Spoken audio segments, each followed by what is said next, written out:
J'espère que vous allez bien. On se retrouve pour un nouveau cours sur un parachat tiré du Shemi Shmuel. Parachat très. J'espère que tout va bien fonctionner dans la vidéo. On est sur un peu du bricolage. Mais en tout cas, le premier verset de notre parachat nous dit Ré Anochi, regarde, je mets devant vous aujourd'hui Bracha Oklala, la bénédiction et la malédiction. La bénédiction, c'est quoi? Si on écoute tous les commandements d'Akadosh Baruch que Akadosh Baruch Hu va nous donner aujourd'hui, la malédiction, c'est si on les écoute pas, Chas v'Shalom. Et le Midrash, dans le Midrash Rabat Varim, il commence ce verset en disant que Chachamim, ils disent qu'Akadosh Baruch Hu, il a dit, j'aurais pas donné de bénédiction et de malédiction pour leur faire du mal, mais c'est juste pour leur faire savoir quel est le bon chemin à choisir pour qu'ils puissent recevoir une récompense. Et c'est ça le but. Et donc, en réalité, ce Midrash, il a l'air anodin, on ne voit pas trop ce que ça nous apporte de plus que ça, mais il y a des choses cachées extraordinaires à l'intérieur. La question, c'est, on dirait une justification de Akadosh Baruch Hu, et comment ça se fait qu'Akadosh Baruch Hu, il voudrait se défendre du fait qu'il puisse nous faire du mal. Parce qu'Akadosh Baruch Hu, il dit, voilà, si vous faites des mauvaises choses, vous avez la malédiction. Et Midrash, il dit, non, Akadosh Baruch Hu, qu'est-ce qu'il nous dit? C'est juste, voilà, je vous les mets pour que vous ayez vers le droit chemin. Nous, c'est Akadosh Baruch Hu. Il veut faire les malédictions, il veut punir, ce qu'il a des bonnes raisons, il le fait. D'où il a besoin de se défendre par rapport à cette question-là. Alors, il y a aussi une deuxième question. C'est pourquoi parler, en plus de ça, des bénédictions? On aurait pu nous dire que Akadosh Baruch Hu, comme nous dit le Midrash, il leur a dit, je leur ai pas donné de malédiction pour leur faire du mal. Pourquoi est-ce que aussi il dit, il dit, je leur ai pas donné de bénédiction et de malédiction pour leur faire du mal? Non, il dit juste, je leur ai pas donné de malédiction pour faire du mal. Pourquoi est-ce que tu inclus les bénédictions dedans? On dirait que les bénédictions, c'est comme les malédictions, c'est sur le même plan, Akadosh Baruch Hu, il doit se justifier entre guillemets des deux en disant ni les bénédictions ni les malédictions sont là pour vous faire du mal. Non, d'abord, il y a que les malédictions qui vont là nous faire du mal. Et en plus, qu'est-ce que ça a à faire là? Alors, excusez-moi, c'est écrit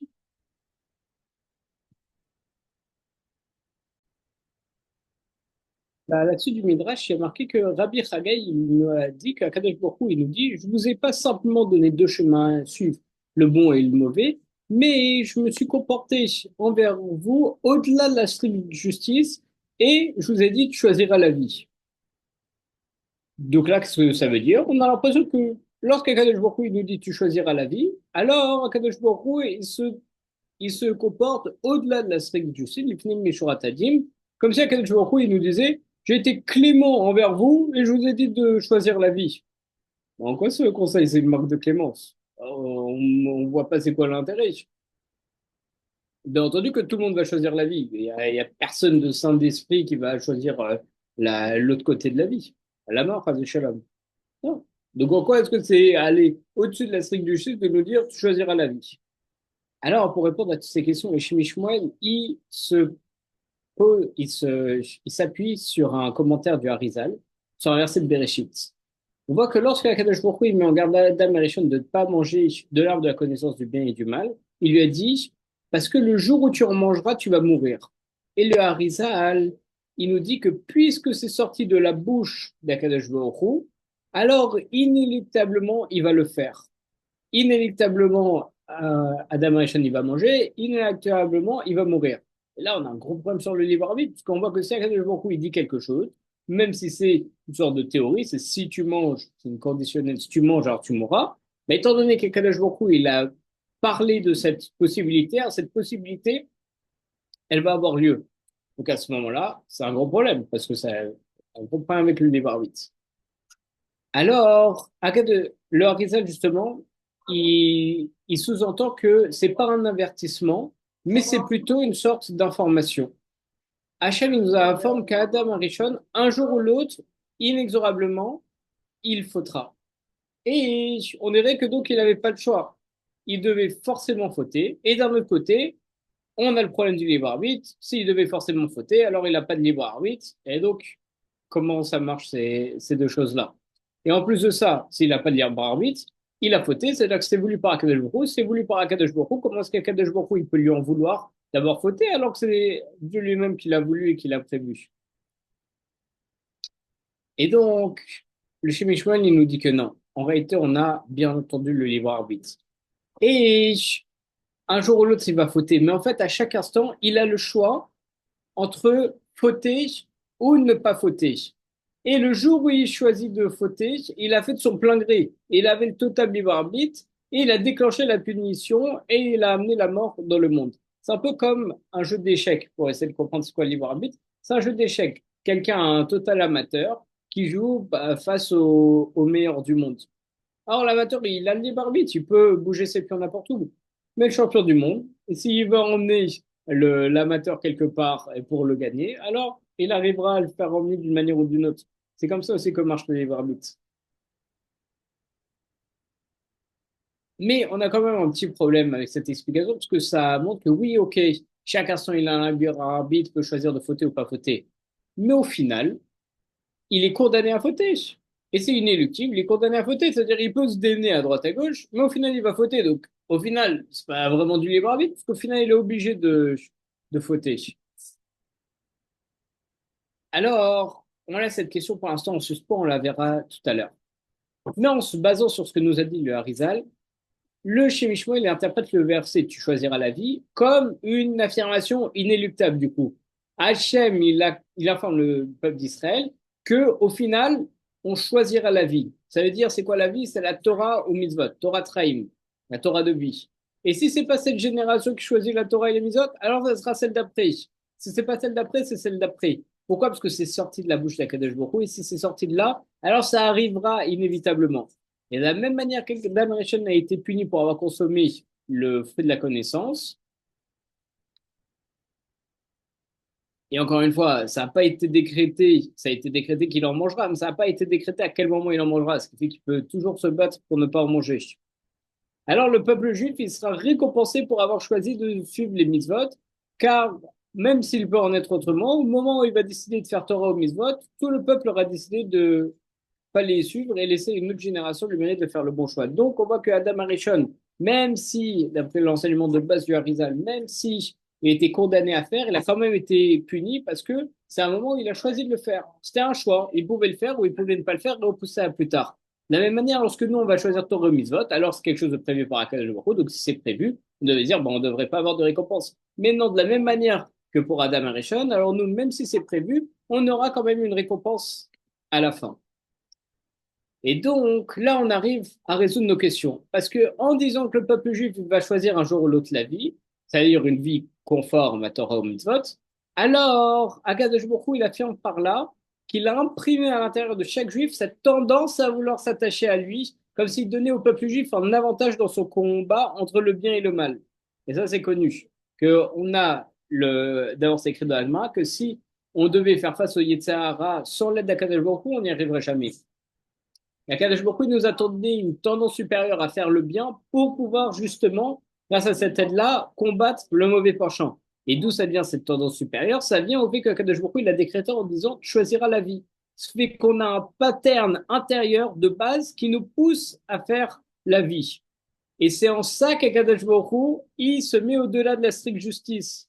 Pourquoi? Parce que justement, en nous disant de choisir à la vie, on s'est dit, bah alors quoi, c'est quoi la stricte justice? Il nous dit un truc basique que n'importe qui ferait.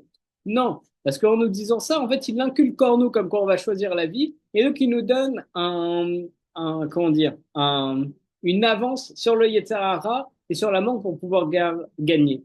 C'est là où on comprend beaucoup mieux le Midrash. Il y a marqué, je me suis comporté avec vous au-delà de la stricte justice, qui, car je vous ai dit, tu choisiras la vie. En réalité, il faudrait lire le Midrash en disant qu'il vous a condamné à choisir la vie parce qu'il a mis en nous justement cette nature, cette tendance à rechercher le bien. Et c'est en ça que Akadosh Baruch Hu, il se comporte au-delà de la stricte justice avec nous. Donc là, on comprend mieux les versets de notre paracha. On dit que la bénédiction, qu'on va écouter les commandements d'Akadosh Baruch Hu, qui nous a ordonné aujourd'hui. Et la malédiction, c'est si on n'écoute pas les commandements d'Akadosh Baruch Hu. Et comme nous dit le Zohar, pour la bénédiction, il n'y a pas marqué si on écoute, mais que je vous ai donné. Et ça signifie que la bénédiction et l'observance des mitzvot, c'est pas une éventualité, c'est une réalité inéluctable. Et elle aurait lieu quoi qu'il arrive en chaque juif Et chaque juif porte en lui le potentiel de la réaliser. Et c'est quoi et qui? C'est celui.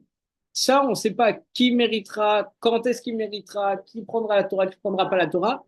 Ça, on sait juste que ça arrivera. On ne sait pas quelle génération, on ne sait pas qui, on ne sait pas quoi, on ne sait pas comment. Mais c'est un travail que chacun doit faire pour justement l'apprendre. Et c'est en nous. Et c'est un potentiel en nous. Mais par contre, pour parler de la malédiction, le mot utilisé, c'est si. Que la malédiction, elle peut être évitée, elle est conditionnelle. Si on choisit pas Torah ou Mitzvot, alors c'est la malédiction, on n'aura pas la vie. C'est conditionnel, alors que l'autre, c'était affirmatif. Le Shem Mishwan, il va même plus loin. Il nous explique qu'écouter les commandements d'Akadosh Baruch Hu, c'est ça même la bénédiction. C'est cette tendance pas naturelle à se conformer aux commandements d'Hachem qui est implémentée en chacun d'entre nous. Parce qu'Akadosh Baruch Hu, il nous a dit, tu choisiras la vie. Et c'est pas un conseil, en réalité, c'est une bénédiction.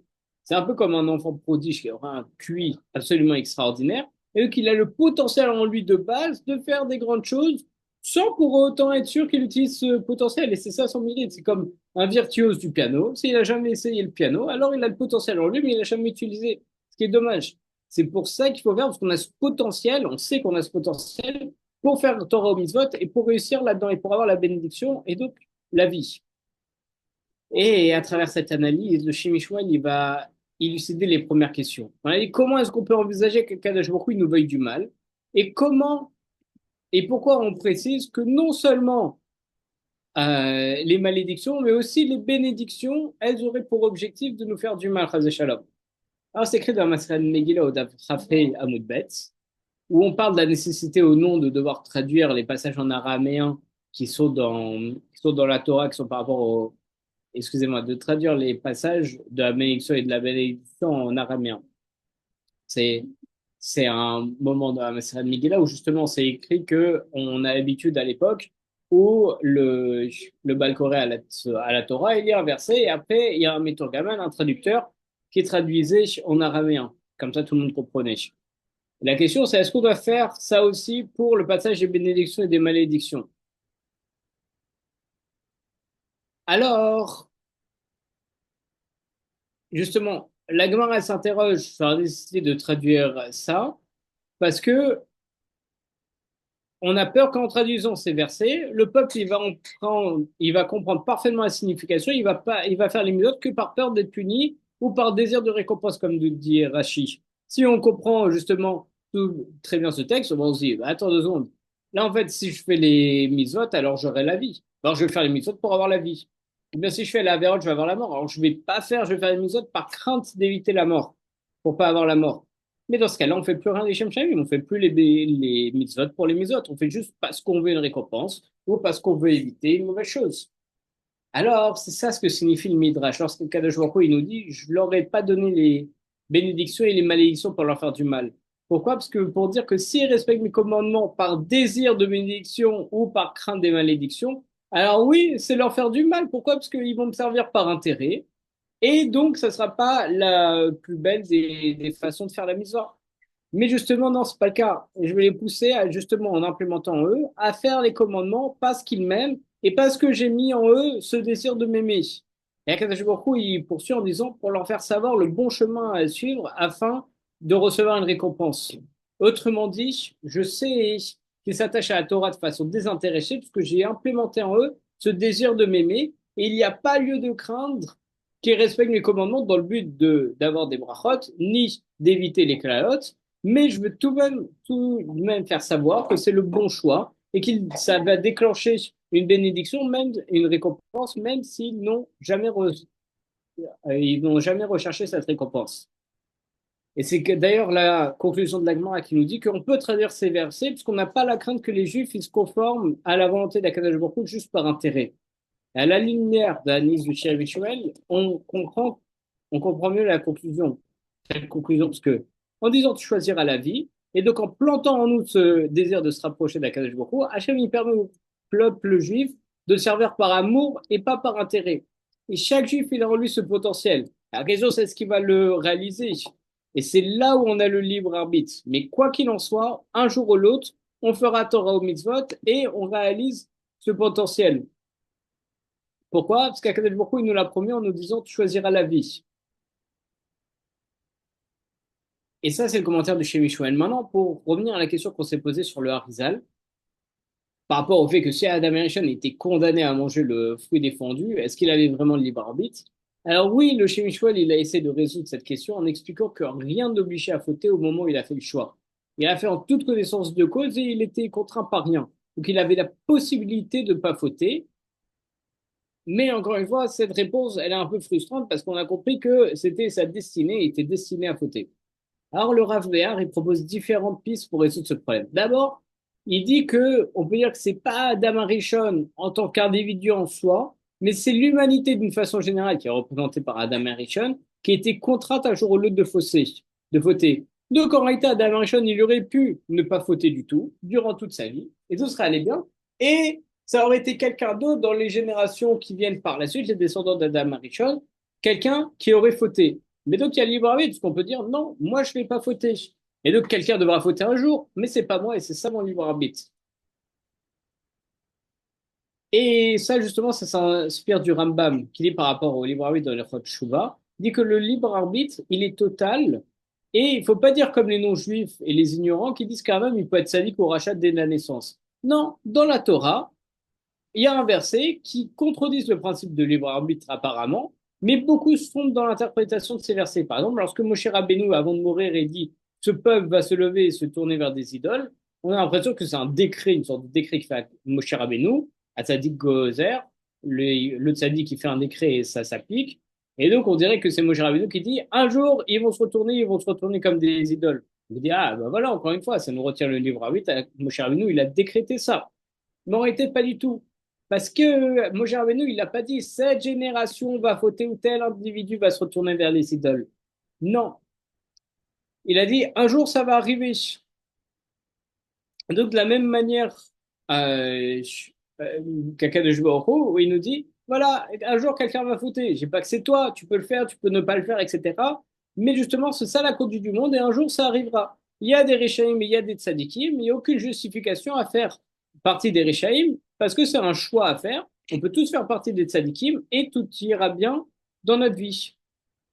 Et justement, cette approche, qui est le fait de vouloir attribuer le décret de la faute originelle à l'humanité en général et pas que à Adam Harishon en particulier, ça résout notre question, mais en réalité, ça en soulève d'autres. Parce que le Harishon, dans son commentaire, il dit par la suite, il dit c'est la raison pour laquelle Akadosh Baruch Hu, il a dit que c'est pas bon que l'homme reste seul. Parce que comme il ne pourra pas survivre parce qu'il faudra, alors son espèce ne pourra pas subsister. Et donc, c'est pour ça qu'il a besoin d'une femme. C'est pour ça que c'est pas bon qu'on soit seul, comme nous dit le Harizal. Et donc, Adam Arishon lui-même, il était condamné à fauter à mourir. Parce que de là, on voit que c'est pas bon qu'il reste seul. Il a besoin d'une femme pour faire des générations, parce que s'il faute, bah, il va mourir et il n'y aurait pas eu de génération après. Donc là, on voit que c'est bien Adam Arishon lui-même qui va fauter. Et de part, s'il n'avait pas à fauter, il serait entré dans Shabbat, indemne du coup de faute, il aurait accompli l'histoire de l'humanité, il serait entré dans l'éternité, il n'y aurait pas eu de génération après, il se serait suffi à lui-même et tout aurait été bien. Et donc, ça contredit clairement à l'explication du Harizal pourquoi est-ce que la femme a été créée. Et donc, on va essayer de donner une seconde piste. Si on dit que pour Adam Arishon, la faute, elle était inévitable et que la mort, elle était inéluctable, alors on doit se poser la question, qu'est-ce qui se serait passé si Adam Arishon, il l'avait attendu au dernier moment pour fauter jusqu'à l'entrée de Shabbat? Alors, on peut supposer qu'il aurait dû mourir pour immédiatement ressusciter et son acte, il n'aurait pas été considéré comme une faute parce que c'était inévitable à ce moment-là précis, parce qu'il devait fauter. Mais il a fait au dernier moment où c'était déjà Shabbat, donc c'est bon, il a déjà la Géoula dans le monde et donc il ressuscite directement. Mais à ce moment-là, il n'aurait pas eu le choix, son libre arbitre, il aurait été annulé, il aurait été obligé de fauter parce que la mort, elle était nécessaire pour purifier le corps. Et on retrouve cette notion lorsqu'on dit que lorsqu'il y aura Mashiach, alors celui qui va connaître la triatamétime, la résurrection des morts, elle devra malgré tout, elle aussi mourir un instant. Parce que le corps, c'est un obstacle à l'élévation de l'âme. Donc on doit mourir, même quand il y aura triatamétime ou quand on sera éternel, on va devoir mourir pour revivre immédiatement. Et par rapport à l'annulation du libre arbitre, c'est une notion qu'on connaît, puisque Pharaon, par exemple, il avait plus, selon certains, le libre arbitre, lorsqu'Akadash Baruch Hu, il a endurci son cœur alors qu'il voulait faire d'autres choses. Et donc, de là, on peut voir que lorsque Adam Hashem il a fauté, il avait quand même tout son libre arbitre. Mais bon, Bédrat Hashem, on a encore des questions dessus. C'est juste quelques pistes de réflexion, mais que Bédrat Hashem, on ait l'occasion d'avoir Mashiach, de vivre le Mashiach, d'avoir réponse à toutes nos questions, et que Bédrat Hashem, on a la Géoula, et qu'il n'y ait plus toutes ces histoires-là, et qu'on ait la Torah, et qu'on puisse vivre avec Kadosh Baruch Hu, vivre bien avec nous.